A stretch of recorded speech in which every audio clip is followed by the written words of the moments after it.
Hello friends, मैं हूं सन्मय प्रकाश और आप देख रहे हैं डेली करंट अफेयर्स वीडियो। और यहाँ कई इंपॉर्टेंट टॉपिक हैं, जैसे सिर्फ 5 साल के लिए मलेशिया के नए राजा कौन चुने गए और ऐसा क्या है कि 5 साल के लिए ही राजा चुना जाता है वहाँ पर, और कौन लोग राजा बनते हैं वहाँ, ये भी जानेंगे। इनके पिता 36 साल पहले राजा बने थे, वो भी सिर्फ 5 साल के लिए। अब इनका नंबर आया है, क्या मामला है, कैसे राजा चुना जाता है, जानेंगे। देश का पहला राज्य जिसने बुजुर्ग पेड़ों के लिए पेंशन योजना शुरू की है, उसकी कैटेगरी क्या है, कौन कौन से पेड़ हैं, ये भी जानेंगे। केरल में ईसाइयों के एक खास संप्रदाय की जो प्रार्थना सभा चल रही थी, वहाँ सीरियल विस्फोट हुए, कुछ लोगों की मौत हुई है। लेकिन ये संप्रदाय चर्चा में है। क्यों चर्चा में है? क्योंकि इसकी जो पूजा और इनकी जो ईश्वर में जो विश्वास है वो आम ईसाइयों से अलग है। और ये खबर हिंदू, इंडियन एक्सप्रेस सहित तमाम अखबारों में ये छपी है, इसलिए महत्वपूर्ण है आपके लिए। एशियन पैरा गेम्स उसका फाइनल हो चुका है पूरा। कितने मेडल इंडिया ने जीते हैं और इस बार का हिस्टोरिक मेडल है, 100+ गया है। महत्वपूर्ण बात है, ये भी जानेंगे। और भी कई टॉपिक है, कई क्वेश्चन। और हाँ, 5 नवंबर को मैराथन वीडियो आ रहा है, तो वो देखिएगा। इस साल का अब तक का टोटल कंटेंट होगा उसमें आपके एग्जामिनेशन के लिए। तो शुरू करते हैं दोस्तों, देखते जाइए लगातार। और पहला क्वेश्चन, किस राज्य सरकार ने बुजुर्ग पेड़ों के लिए प्राणवायु देवता पेंशन योजना शुरू की है? आंसर का इसका हरियाणा सरकार ने ये योजना शुरू की है। योजना का नाम आपको ध्यान में रखना है। सवाल उल्टा भी हो सकता है कि हरियाणा में बुजुर्ग पेड़ों के लिए कौन सी योजना शुरू की गई, तो आपको नाम ध्यान रखना है, प्राणवायु देवता पेंशन योजना। और ये जो योजना है ना, वो 75 ईयर या उससे अधिक उम्र के जो पेड़ हैं उन सब के लिए है। और राज्य के निवासियों को उनकी संपत्ति में मौजूद जो बुजुर्ग पेड़ हैं उनके रख रखाव और देखभाल के लिए ये पेंशन मिलेगी। कितनी पेंशन मिलेगी? 2750 रुपये प्रति वर्ष। कितनी है? 2750 रुपीज़ पर ईयर पेंशन मिलेगी पुराने जो पेड़ हैं, ओल्ड पेड़ हैं, उनके लिए। और पहले चरण में 3810 पेड़ों की उसका चयन कर लिया गया है। मुख्यमंत्री मनोहर लाल खट्टर हैं वहाँ के, तो उनका कहना है कि हरियाणा इस तरह की योजना लागू करने वाले से पहला राज्य है इस देश का। मुख्यमंत्री ने आम लोगों से भी कहा है कि जिनके घरों में, जिनके आंगन में 75 ईयर या उससे अधिक उम्र के पेड़ हैं, वो अपने संबंधित जिला वन विभाग कार्यालय में जाकर पेंशन के लिए आवेदन कर सकते हैं। अब सवाल है कि कितनी प्रजाति के पेड़ों के लिए ये पेंशन व्यवस्था की गई है? तो लगभग 40 प्रजातियों के लिए ये पेंशन व्यवस्था है। नाम क्या है? प्राण वायु देवता वृक्ष पेंशन योजना। तो उन 10 प्रजातियों को प्राण वायु देवता वृक्ष घोषित किया गया। इनमें आम, बरगद, नीम, पीपल, जाल, गुलर, कृष्ण कदम्ब, पिलखन वगैरह वगैरह कई सारे पेड़ शामिल हैं। और ये पेड़ जो है ना, अन्य दूसरे पेड़ों के मुकाबले ज़्यादा ऑक्सीजन देते हैं। खासतौर पे पीपल और नीम तो ऐसा है जो कि 24 आवर ऑक्सीजन रिलीज करता है। आमतौर पे जो पेड़ होते हैं वो रात को ऑक्सीजन रिलीज नहीं करते हैं, कार्बन डाइऑक्साइड रिलीज करने लगते हैं। लेकिन कुछ पेड़ ऐसे हैं जो कि रात और दिन हर वक्त ऑक्सीजन देते हैं। तो अब सवाल ये भी होगा कि किसके पेड़ों को पेंशन मिलेगा? देखिए, निजी संपत्ति, पंचायत, जोत, संस्थागत और सरकारी संपत्ति पर जो मौजूद पेड़ हैं वो इस पेंशन के लिए हकदार होंगे। हालांकि ऐसे पेड़, ऐसे वृक्ष योजना के अंतर्गत नहीं आएंगे जो वन क्षेत्र में हैं पेड़। ठीक है, वन क्षेत्र के पेड़ को इसमें कवर नहीं किया जाएगा। तो ये महत्वपूर्ण है, खास तरह की पेंशन योजना है, इसलिए थोड़ा डिटेल बताया मैंने। हरियाणा की बात कर लें, हरियाणा कहाँ है मैप में, आप यहाँ देख रहे हैं। ठीक है, इसके मुख्यमंत्री मनोहर लाल खट्टर हैं, गवर्नर है इसके बंडारू दत्तात्रेय, राजधानी है चंडीगढ़। और इसका राजकीय जो पेड़ है ना, वो पीपल है। राजकीय फूल है कमल, राजकीय पशु है काला हिरन, और राजकीय पक्षी है ब्लैक फ्रांकोलिन। ओके, ये पूरा डिटेल भी हरियाणा का रहा है। आगे बढ़ते दोस्तों, आप पसंद आ रहा हो तो लाइक बटन दबा देना, और जिन लोगों ने सब्सक्राइब नहीं किया है उनसे अपील है ज़रूर करें। तो क्वेश्चन होगा अगला, 5 वर्ष के कार्यकाल के लिए मलेशिया के नए राजा कौन चुने गए हैं? आंसर होगा इसका सुल्तान इब्राहिम इस्कंदर। ठीक है, न्यूज़ देख रहे हैं द हिंदू में। मलेशिया में राजा को औपचारिक रूप से एक खास तरह का नाम दिया जाता है, नाम है यांग दी पुरतान अगोंग, ये नाम दिया जाता है।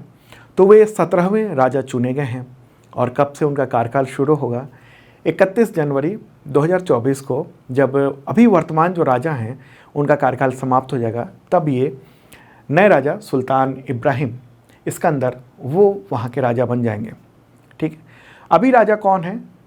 अभी किंग है अब्दुल्ला पटवान अगोंग। ओके, अच्छा, ये 5 साल के लिए ही चुने जाते हैं। और इनके बारे में और बताऊं, ये नए राजा चुने गए हैं। यहाँ पर क्या है, एक संवैधानिक राजतंत्र है। ठीक है, और अनूठा राजतंत्र है। यहाँ पर सदियों पुरानी इस्लामी राजघराने के नेतृत्व करने वाले 9 मलेशियाई राज्यों के शासक जो है ना, वो आपस में चुन लेते हैं कि कौन राजा बनेगा 5 वर्ष के लिए। देखिए, यहाँ 9 मलेशियाई राज्य हैं और वहाँ के राज्यों के घराने हैं, तो वो सब उन लोगों ने तय किया हुआ है कि हम बारी बारी से 5-5 साल के लिए राजा बनेंगे। ठीक है, तो अभी जो बने हैं ना इब्राहिम, वो मलेशिया के काफ़ी अमीर यानी रिच पर्सन हैं और शक्तिशाली जोहोर शाही परिवार से ताल्लुक़ रखते हैं और वो अपनी निजी सेना की कमान भी संभालते हैं। इनके पिता सुल्तान इस्कंदर 39 ईयर पहले राजा रह चुके हैं 1984 में। ठीक है, एक बार मैप में देख लेते हैं मलेशिया, फिर और आगे बात करेंगे। ठीक है, प्यारा भारत है ये अपना। और अब चलते हैं मलेशिया की ओर, देखते हैं। तो ये जो कलरफुल कुछ देश दिख रहे हैं ना, इसमें जो रेड कलर का है यहाँ और यहाँ, तो ये दोनों मलेशिया है। ठीक है, क्या है? ये दोनों मलेशिया है। अगर हम कहेंगे इसके पड़ोसी देश कौन कौन से हैं, तो इधर इंडोनेशिया हो गया, ये सिंगापुर हो गया और ये इधर थाईलैंड हो गया, और यहाँ पर छोटा सा ये ब्रुनेई है। ओके, तो यहाँ के अभी के राजा हैं अब्दुल्ला पटवान अगोंग। जनवरी 2024 तक वो राजा रहेंगे, किंग रहेंगे। और यहाँ के प्राइम मिनिस्टर हैं अनवर इब्राहिम। राजधानी है कुआलालंपुर। नेशनल लैंग्वेज है मलय। मुद्रा है मलेशियाई रिंगिट। तो यहाँ आपके मन में एक और सवाल हो सकता है कि ये व्यवस्था कब से है 5 साल का राजा बनने के लिए? देखिए, पहले ये भी देश ना ब्रिटेन के अधीन था, उसका गुलाम था। 1957 में ब्रिटेन से आज़ादी मिली थी और वहाँ जैसे भारत में ढेर सारे राजा थे ना, यहाँ प्रिंसली स्टेट हुआ करते थे। हालांकि बाद में वो सब उन लोगों ने साइन कर दिया और इस भारत में मिल गए।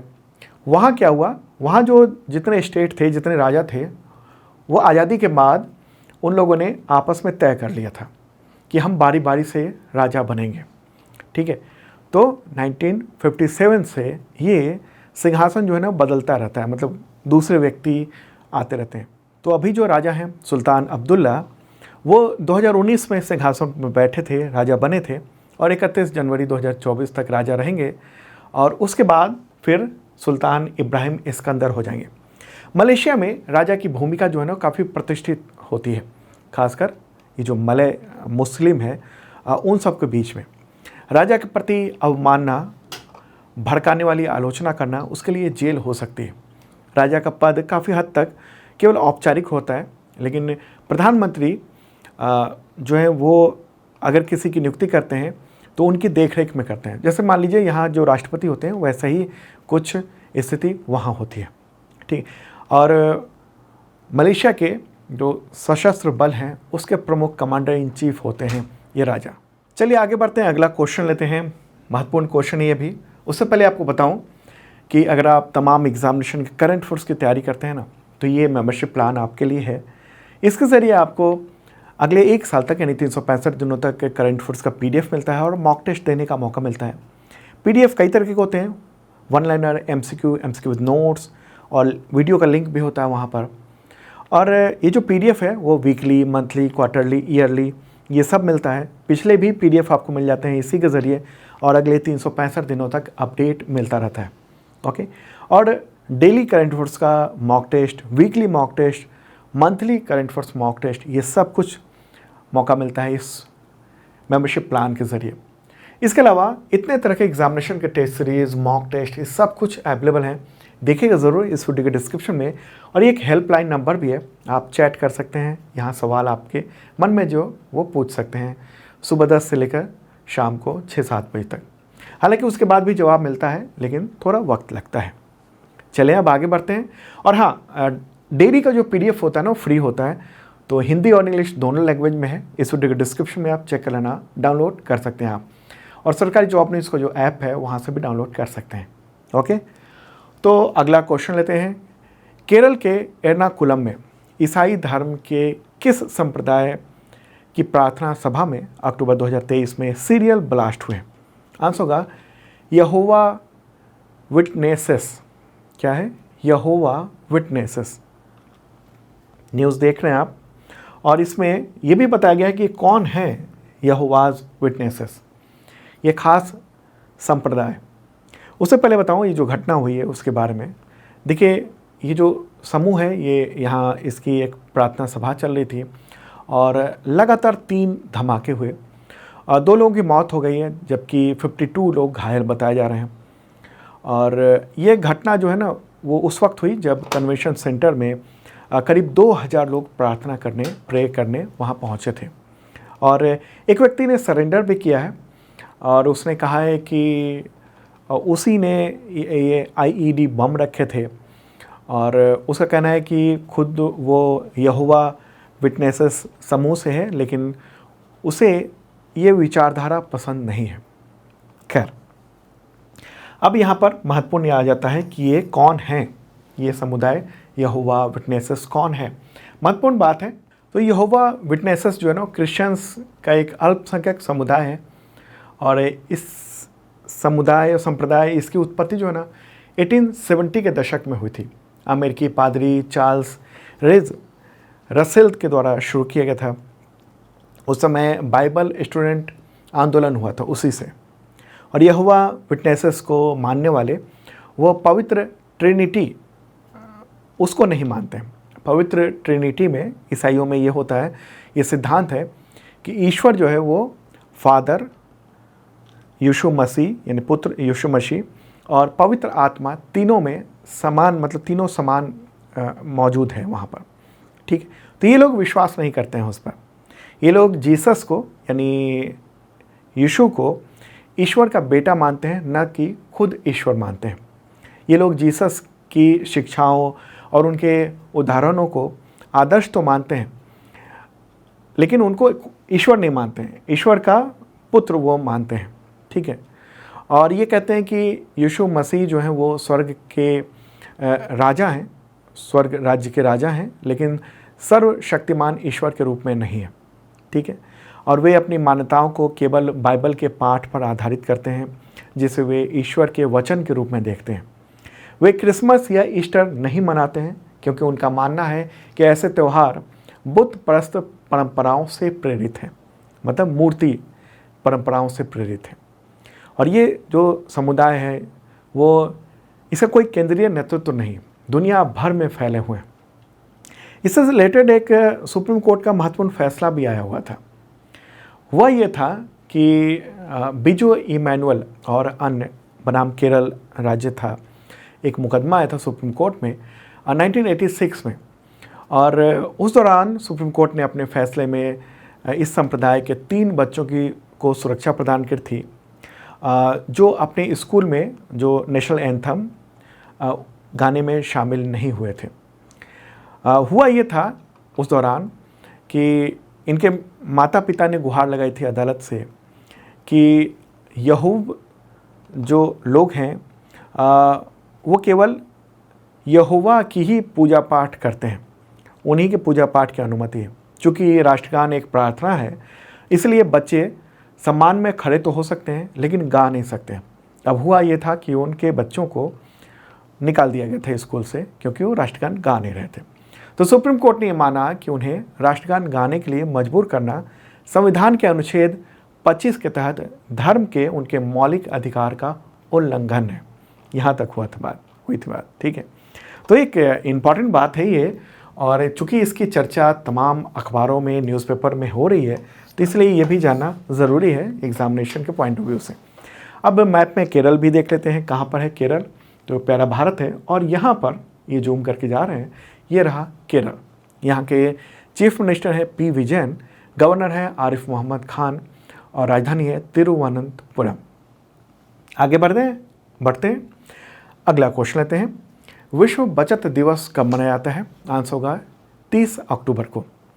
बचत का जो महत्व है उसके लिए, ठीक है। और इस दिवस की स्थापना world society of saving banks उसने 1925 में की थी। अगला क्वेश्चन, विश्व शहर दिवस यानी वर्ल्ड सिटीज़ डे कब सेलिब्रेट किया जाता है? आंसर होगा 31 अक्टूबर को। और 2023 की थीम क्या है? थीम है टूरिज्म एंड ग्रीन इन्वेस्टमेंट्स, यानी पर्यटन और हरित निवेश, ठीक है। और इस दिवस को संयुक्त राष्ट्र महासभा ने घोषित किया हुआ है। आगे बढ़ते हैं, अगला क्वेश्चन लेते हैं। महत्वपूर्ण क्वेश्चन है। भारत ने चौथे एशियन पैरा गेम्स 2022 जो कि 2023 में आयोजित हुआ, उसमें कुल कितने मेडल जीते हैं? आंसर होगा 111। ये ऐतिहासिक है। अब तक जो पैरा एशियन गेम्स हुए हैं या एशियन पैरा गेम्स हुए हैं उसमें भारत ने 100 पार नहीं किया था और इस बार 111 मेडल भारतीय खिलाड़ियों ने जीते हैं। तो कौन कौन से मेडल हैं? गोल्ड कितने हैं? गोल्ड है 29, सिल्वर है 31 और ब्रॉन्ज है 51। टोटल हो जाता है 111। ओके। और ये हांगझाऊ में आयोजित किया गया था एशियन पैरा गेम्स 2022। 2022 में नहीं हुआ था क्योंकि कोविड-19 का असर था, तो इसलिए उसको एक्सटेंड करके 2023 में आयोजित किया गया है। ओके। अगर देखेंगे हम मेडल लिस्ट में जो कौन देश टॉप पर रहा है, तो नंबर 1 चाइना रहा है और उसके टोटल 521 मेडल उसने प्राप्त किए उसके खिलाड़ियों ने, और गोल्ड मेडल है 214। सेकेंड स्थान पर ईरान रहा है 44 गोल्ड मेडल के साथ 131 टोटल मेडल। थर्ड पोजीशन है जापान, 42 मेडल है और टोटल है 150। तो ये गोल्ड की वजह से ही नंबर आगे पीछे होता है। उसके बाद कोरिया है और फिर इंडिया का स्थान है। 29 गोल्ड मेडल है, 31 सिल्वर और 51 ब्रॉन्ज मेडल है। टोटल 111 है। यहाँ फिफ्थ स्थान इसलिए है, इससे आप मत देखिएगा, फिफ्थ स्थान इस वजह से है क्योंकि गोल्ड हमारा 29 रहा है। ओके। तो अब दोस्तों बात कर लेते हैं कि जो तमाम गोल्ड मेडल विजेता हैं वो कौन कौन हैं। उन सब के नाम एक बार मैं पूरा बता देता हूँ, ठीक है, क्योंकि इससे रिलेटेड कुछ क्वेश्चन मैंने पिछले कुछ दिनों में बताए हैं, कुछ और आगे बताऊँगा, ठीक है। तो गोल्ड क्योंकि आप समझिए ना, टोटल 111 मेडल हैं, तो आपको क्या ध्यान में रखना है? गोल्ड मेडल ध्यान में रखना है। 29 ही बहुत हो जाते हैं, ठीक है। तो कौन कौन हैं? अंकुर धामा एथलेटिक्स पुरुष 500 मीटर T11 दौड़ में, निशात कुमार एथलेटिक्स पुरुष ऊंची कूद T47 में gold medal, Shailesh Kumar athletics पुरुष ऊंची कूद T63 कैटेगरी में, प्रवीण सूरमा एथलेटिक्स पुरुष क्लब थ्रो F51 कैटेगरी में, अवनी लेखरा शूटिंग महिलाओं की 10 metre air rifle standing SH1 में, प्रवीण कुमार एथलेटिक्स पुरुष ऊंची कूद T64 कैटेगरी में, दीप्ति जीवन जी उन्होंने जीता है गोल्ड मेडल एथलेटिक्स महिला 400 मीटर T20 में, प्राची यादव उन्होंने कैनो महिला KL2 कैटेगरी में ये मेडल जीता है, नीरज यादव उन्होंने एथलेटिक्स पुरुष डिस्कस थ्रो F54, 55, 56 इस कैटेगरी में गोल्ड मेडल जीता है उन्होंने। सुमित वो एथलेटिक्स पुरुष जेवलिन थ्रो ये F64 कैटेगरी में उन्होंने जीता है। हैनी उन्होंने गोल्ड मेडल जीता है एथलेटिक्स पुरुषों की भाला फेंक थ्रो में। सुंदर सिंह गुर्जर उन्होंने एथलेटिक्स पुरुष जेवलिन थ्रो में ये जीता है और F46 में कैटेगरी हुई। अंकुर ढाका एथलेटिक्स पुरुष 1500 मीटर T11 कैटेगरी में, रक्षिता राजू उन्होंने athletics women's 1500 metre T11 category में, निमिषा सुरेश एथलेटिक्स महिला लंबी कूद T47 कैटेगरी में, शीतल देवी, राकेश कुमार ये दोनों तीरंदाजी मिश्रित टीम कंपाउंड ओपन में गोल्ड मेडल जीता है। सचिन सरजेव राव खिलाड़ी नाम ही है इनका, ये एथलेटिक्स पुरुष शॉटपुट F46 कैटेगरी में इन्होंने गोल्ड मेडल जीता है। सिद्धार्थ बाबू, उन्होंने जीता शूटिंग R6 मिश्रित 50 metre rifle prone SH1 category में। शीतल देवी, उन्होंने तीरंदाजी यानी आर्ची में महिला व्यक्तिगत कंपाउंड ओपन में गोल्ड मेडल जीता है। रमन शर्मा, उन्होंने एथलेटिक्स पुरुष 1500 मीटर T38 कैटेगरी में जीता है। सोलाई राज धर्मराज, उन्होंने एथलेटिक्स पुरुषों की लंबी कूद T64 कैटेगरी में जीता है। प्रमोद भगत, उन्होंने बैडमिंटन पुरुष एकल SL3 कैटेगरी में जीता है। सुहास यथिराज लालिना केरे, इनको शॉर्ट में सुहास LY भी कहते हैं, ये IAS अधिकारी हैं और कई जगह के DM भी रह चुके हैं और भी उत्तर प्रदेश में ये स्पोर्ट्स डिपार्टमेंट के सेक्रेटरी हैं। तो इन्होंने गोल्ड मेडल जीता है बैडमिंटन पुरुष एकल SL4 कैटेगरी में। ओके, नितेश कुमार तरुण कुमार, इन्होंने बैडमिंटन पुरुष युगल में जीता गोल्ड मेडल। थुला सीमथी मुरुगेसन, उन्होंने बैडमिंटन महिला एकल में गोल्ड मेडल जीता SU5 कैटेगरी में। नीरज यादव, उन्होंने एथलेटिक्स पुरुष जेवलिन थ्रो F55 कैटेगरी में ये गोल्ड मेडल जीता है। दिलीप महादू कवित, वो एथलेटिक्स पुरुष 400 मीटर T47 कैटेगरी में उन्होंने गोल्ड मेडल जीता है। सतीश इनानी दर्पण, उन्होंने शतरंज पुरुष व्यक्तिगत रैपिड 6B1 कैटेगरी में उन्होंने जीता है।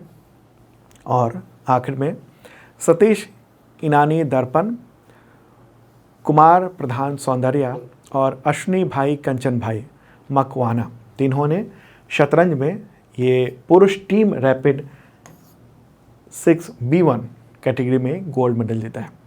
ठीक है, तो पूरा जो जितने गोल्ड मेडल है ना उन सब की लिस्ट तो मैंने बता दी आपको, यही ध्यान में रखना है गोल्ड मेडल वालों का।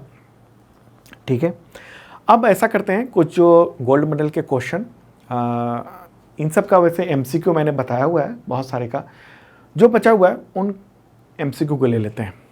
ठीक है, बाकी आप पूरी लिस्ट जो है ना वो PDF से डाउनलोड कर सकते हैं, डेली का PDF फ्री होता है और मेंबरशिप लेंगे तो काफ़ी फ़ायदा भी होगा।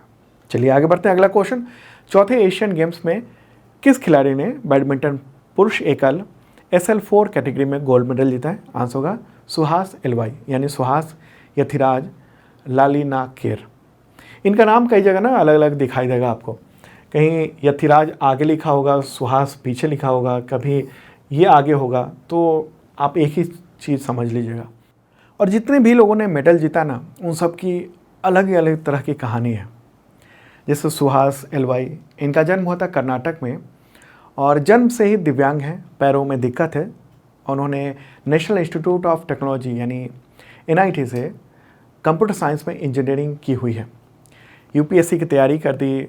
UPSC की परीक्षा पास करने के बाद उनकी पहली पोस्टिंग आगरा में हुई थी, फिर जौनपुर, सोनभद्र, आजमगढ़, हाथरस, महाराजगंज, प्रयागराज, गौतम बुद्ध नगर के बाद में वो DM भी बने। 2007 बैच के IAS अधिकारी हैं और इस वक्त उत्तर प्रदेश में खेल कूद जो डिपार्टमेंट है, स्पोर्ट डिपार्टमेंट, उसके वो सेक्रेटरी हैं। ये कैसे, ये शुरू से बैडमिंटन नहीं खेलते थे, बैडमिंटन में इन्होंने गोल्ड मेडल जीता है। तो ये शुरू से बैडमिंटन नहीं खेलते थे।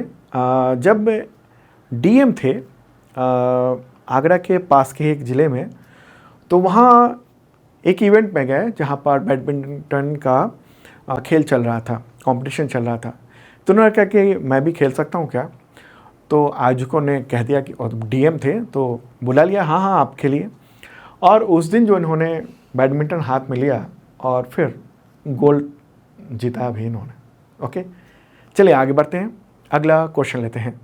चौथे एशियन पैरा गेम्स में किसने शतरंज पुरुष टीम रैपिड 6B1 स्पर्धा में गोल्ड मेडल जीता? आंसर होगा A और B दोनों, यानी सतीश इनानी दर्पण, कुमार प्रधान सौंदर्या और अश्विनी भाई कंचन भाई मकवाना। आगे बढ़ते हैं, अगला क्वेश्चन लेते हैं। और हाँ, ये जो है ना, ये ब्लाइंड है तीनों, और उन्होंने चेस में यानी शतरंज में ये गोल्ड मेडल जीता है। और इतना ही नहीं, आगे बढ़ते हैं, अगला क्वेश्चन देखिएगा। भारत ने पुरुषों की व्यक्तिगत रैपिड 6v1 स्पर्धा में कौन सा मेडल जीता है? आंसर तो उपरोक्त तीनों मेडल जीते हैं इन तीनों ने। एक गोल्ड जीता जिसके बारे में पहले क्वेश्चन में बताया मैंने, उसके अलावा सिल्वर, ब्रॉन्ज। ओके, अगला क्वेश्चन लेते हैं। किस भारतीय ने पुरुषों की व्यक्तिगत रैपिड 6v1 स्पर्धा में गोल्ड मेडल जीता है? आंसर होगा सतीश इनानी दर्पण। ठीक है, नेत्रहीन शतरंज खिलाड़ी हैं ये, बड़ोदरा और चार्टर्ड अकाउंटेंट हैं, खास बात ये है। अगला क्वेश्चन लेते हैं। चौथे एशियन पैरा गेम्स में किस भारतीय एथलीट ने पुरुषों की 400 मीटर T47 स्पर्धा में गोल्ड मेडल जीता? आंसर होगा दिलीप महादू गावित। आगे बढ़ते हैं, अगला क्वेश्चन। चौथे एशियन पैरा गेम्स में किस भारतीय ने बैडमिंटन में महिला एकल SU5 स्पर्धा में गोल्ड मेडल जीता है? आंसर होगा तुलसी मथी मुरुगेसन। ठीक है, बैडमिंटन खिलाड़ी। अगला क्वेश्चन लेते हैं। चौथे एशियन पैरा गेम्स में किस भारतीय ने बैडमिंटन पुरुष युगल SL3 SL4 कैटेगरी में गोल्ड मेडल जीता है? आंसर होगा A B दोनों, यानी नितेश कुमार और तरुण ढिल्लो। ठीक है, तो पैरा बैडमिंटन खिलाड़ी हैं ये। दोस्तों, ये था इंपॉर्टेंट करंट अफेयर्स। कैसा लगा कमेंट बॉक्स में आप बता सकते हैं, और डेली का वीडियो जरूर देखिए। और हाँ, 5 नवंबर को मैराथन वीडियो आ रहा है, तो वो देखिएगा। इस साल का अब तक का टोटल कंटेंट होगा उसमें आपके एग्जामिनेशन के लिए, देखिएगा ज़रूर। ओके, बाय, कल मिलते हैं।